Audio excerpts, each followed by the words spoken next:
আমি নাতাশা।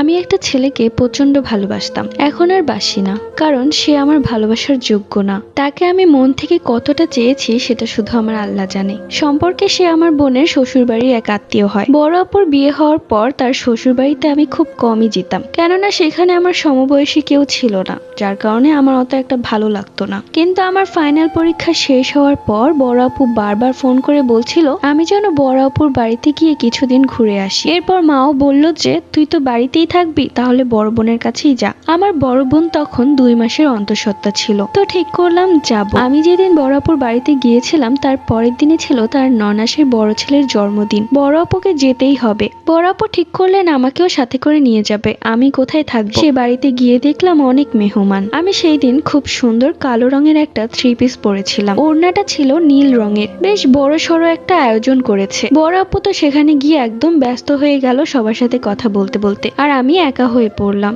কাউকেই চিনি না, কার সাথে কথা বলবো। তখন আমি এক সাইডে দাঁড়িয়ে সেলফি তুলছি। কিছুক্ষণ পর একটা ছেলে আমার সামনে দিয়ে যাওয়ার সময় আস্তে করে একটা হোঁচট খায়, যেটা দেখে আমি আমার হাসি আটকাতে পারিনি। বেশ জোরে জোরেই হেসে ফেললাম, আর সেই ছেলেটা আমার দিকে এক দৃষ্টিতে তাকিয়ে আছে। ছেলেটা তখন বলল মানুষকে বিপদে পড়তে দেখলে হাসতে হয়। তখন আমি খুব লজ্জা পেয়ে যাই, আর হাসি বন্ধ করে তাকে সরি বলে সেখান থেকে সরে যাই। বিষয়টা আপু জানলে খুব রাগ করবেন, কেননা তার শ্বশুর বাড়ির আত্মীয়, আর আমি এমন একটা কাজ করেছি পরবর্তীতে না আপুকে কথা শুনতে হয়। তো যাই হোক, এরপর থেকেই দেখলাম সেই ছেলেটা আমি যেখানেই যাচ্ছি সেখানেই সামনে এসে দাঁড়িয়ে যাচ্ছে, কিছু বলছে না, কিন্তু ফোন টিপার বাহানায় আমার দিকে তাকিয়ে থাকে। আমি তখন ভাবতে লাগলাম কোন জ্বালায় পড়লাম রে বাবা, সামান্য একটু হাসির কারণে কি এই মুসিবত আমার ঘাড়ে এসে পড়লো। কিছুক্ষণ সময় কাটার পর দেখলাম ছেলেটা আবারও আমার সামনে এসে আমার সাথে কথা বলতে চাইলো। বোনের শ্বশুরবাড়ির আত্মীয়, তাই আমিও ইগনোর করতে পারছিলাম না। ছেলেটা যাই বলছিল আমি শুধু মাথা নেড়ে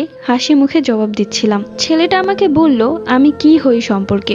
তখন আমি আমার বোনের পরিচয় দিলাম। তখন সে জানালো আমার বোনের শ্বশুরের ভাইয়ের ছেলে সে। এরপর সে আমার ব্যাপারে সবকিছুই জানতে চাইলো। আমি এখন কিসে পড়াশোনা করছি, আমি এখানে কয়দিন থাকবো, বোনের বাড়িতে পুরোপুরি ঘুরেছি কিনা সেটাও। এখানে খুব সুন্দর সুন্দর জায়গা আছে ঘোরার মতো। আমি তো মুখে মুখে হ্যাঁ হ্যাঁ বলছিলাম, কিন্তু মনে মনে বেশ বিরক্ত হচ্ছিলাম। কথার ফাঁকে ফাঁকে আপুকে খুঁজছিলাম, কিন্তু কোথাও খুঁজে পাচ্ছি না। কিছুক্ষণ পর দেখলাম দুলাভাই এখানেই আসছে। দুলাভাই আসা মাত্রই সেই ছেলেটা দুলাভাইকে বলল ভাইয়া তোমার শালিকার সাথে কথা বলছিলাম, তা উনি কয়দিন থাকবে তোমাদের বাড়িতে? তখন দুলাভাই বলল আমার শালিকা যতদিন থাকতে চায় ততদিন থাকবে। এরই মধ্যে আপু সেখানে চলে আসে, আর আমি আপুর সাথে তাড়াতাড়ি সেখান থেকে কেটে পড়ি। এরপর আয়োজন শেষে আপুর সাথে বাড়িতে চলে আসি। তখন আপু আর দুলাভাই বারবার শুধু সেই ছেলেটার সুনাম করে যাচ্ছে। পার্ট 2 লাগবে কমেন্ট করে জানাবে।